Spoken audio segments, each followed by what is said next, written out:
Kondisi makam Eki yang tewas bersama kekasihnya Vina di Cirebon terungkap.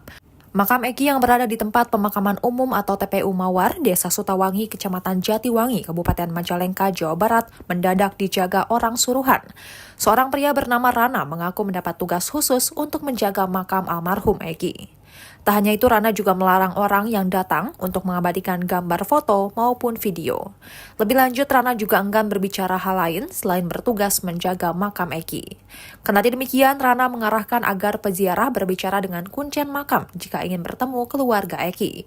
Sementara itu, suasana makam M. Rizky atau Eki, pacar Vina Cirebon, tampak sepi. Dilansir dari Tribun Jabar, tak terlihat aktivitas warga di jalan selebar kira-kira 2 meter yang menjadi akses menuju komplek TPU di Gang Mawar, Desa Sutawangi, Kecamatan Jatiwangi, Kabupaten Majalengka tersebut. Bahkan makam Eki juga terlihat dikelilingi pagar bambu dan akses masuknya pun tampak ditutup menggunakan tangga serta beberapa batang bambu.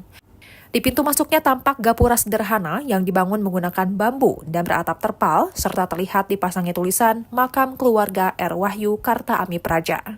Download Tribun X sekarang, menghadirkan lokal menjadi Indonesia.